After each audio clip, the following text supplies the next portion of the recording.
As promised, I have the radio sunglasses that I want to share with you, and I did a preliminary video and examined them. So I'm going to restart that brief summary and demo, and then we'll get right into the repair. Um, I had shared this link with my kids just for giggles because I'd never seen anything like them before. And this is what came in the mail today, 2 days later. Radio sunglasses.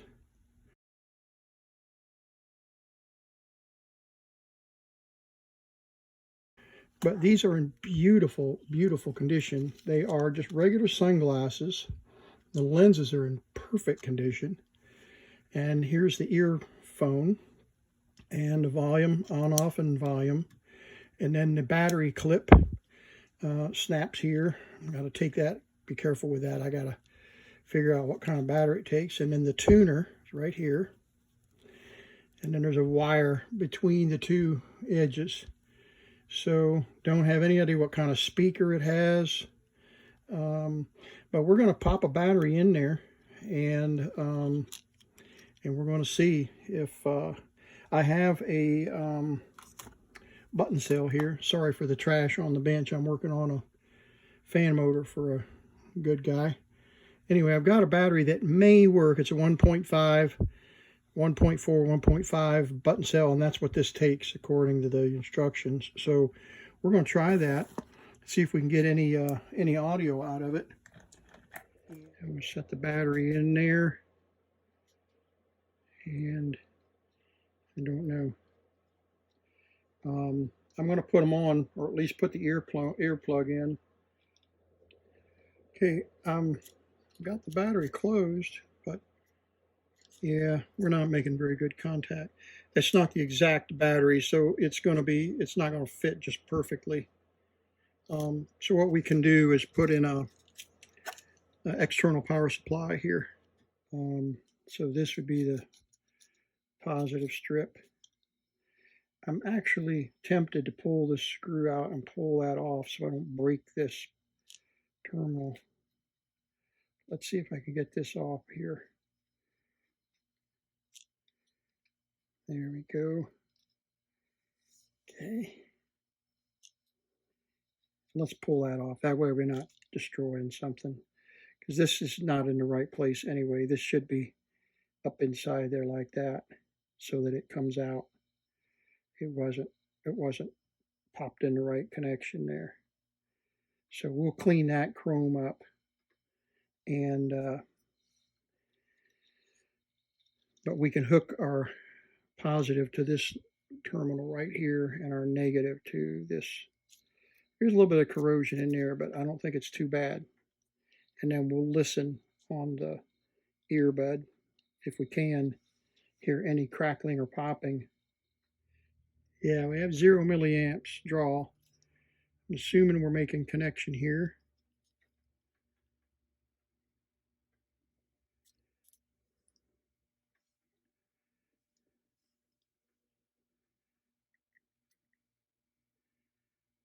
Okay, we do have 10 milliamps. Right there's 10 milliamps.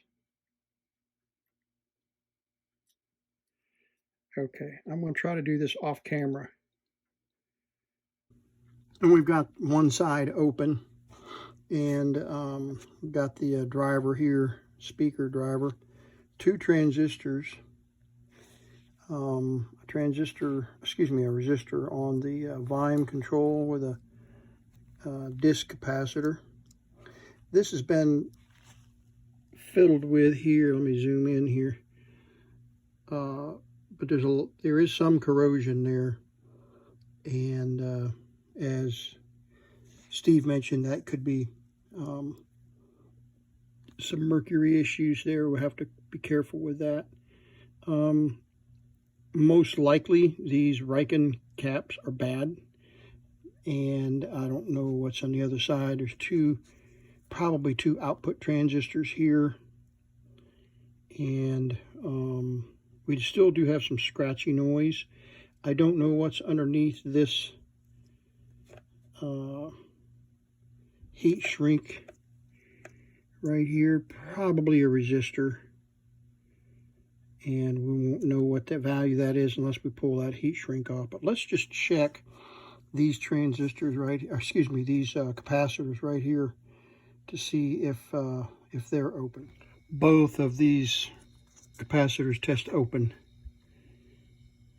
with the ESR meter, completely open. So we've definitely got to replace those. I don't know what's in this side.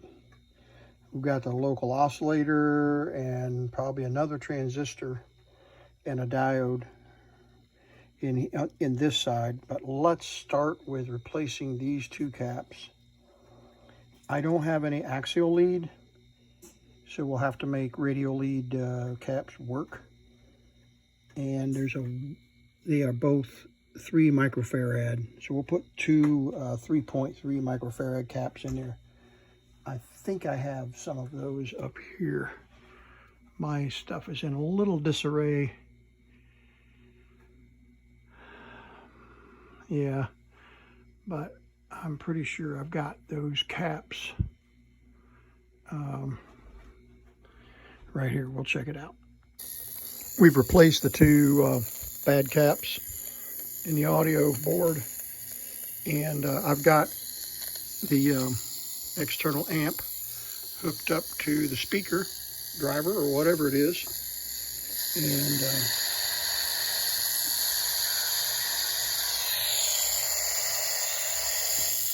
we've got a channel.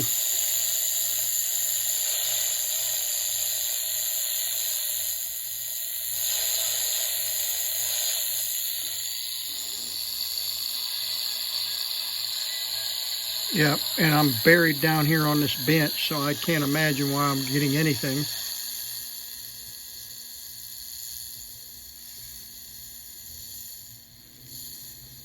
That's around 1,000. And then right here's 950. And I've got the transmitter. You see the 950 up there? I've got the transmitter running, but no audio. And then this is down to the 600. So let's go back up to 1000, 1020 or whatever that was.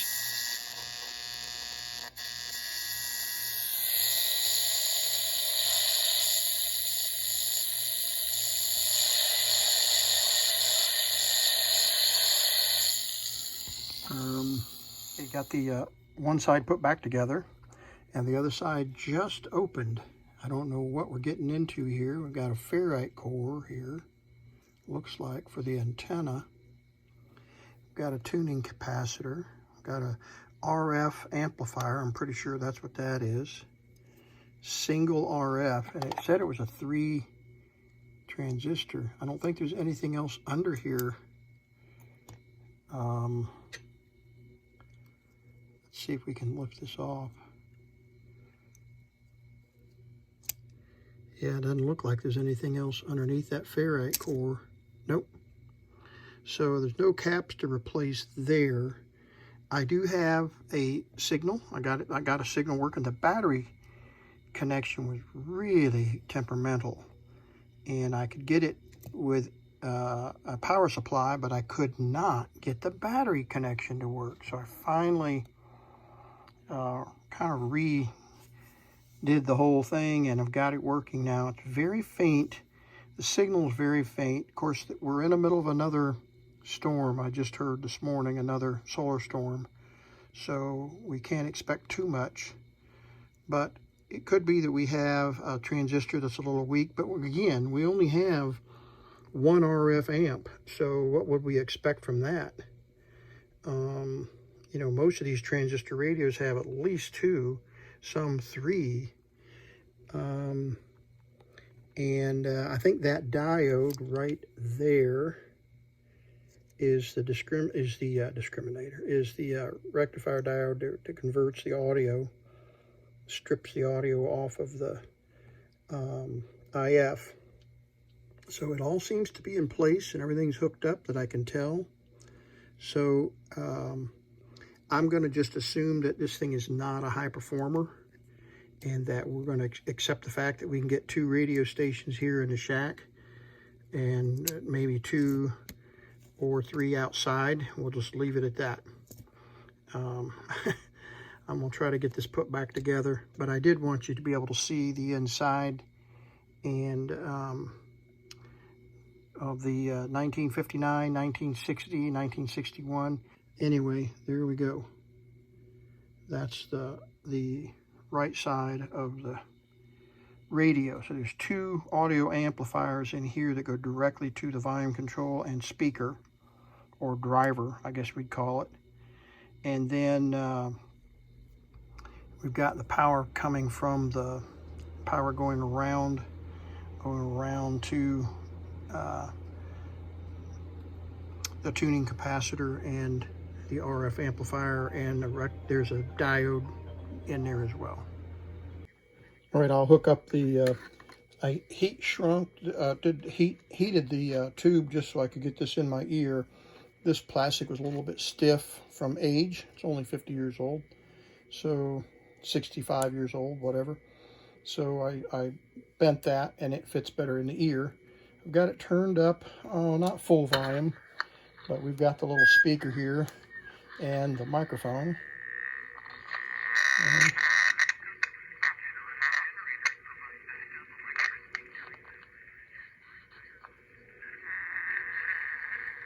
get there we go.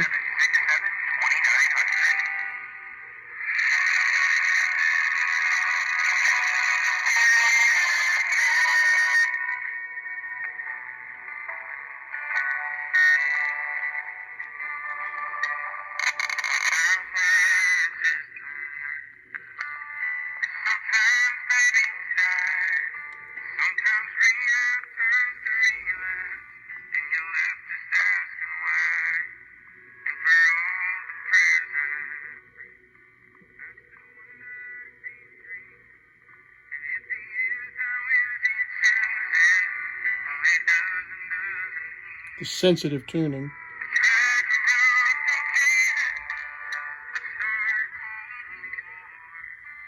And you got to turn the right direction to get the signal, like most antennas, right?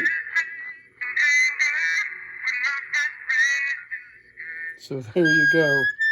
There you go. There are the radio sunglasses.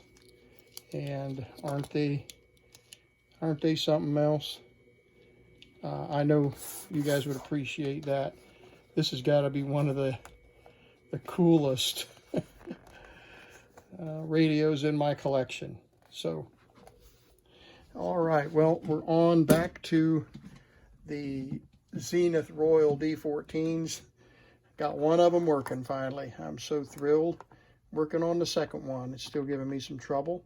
Got the third one up here that we'll get going eventually, but I'm going to get this one put back together for you and get it to play for you. But anyway, thought you'd see the Spectra radio sunglasses. Thanks again for watching The Vintage Tech.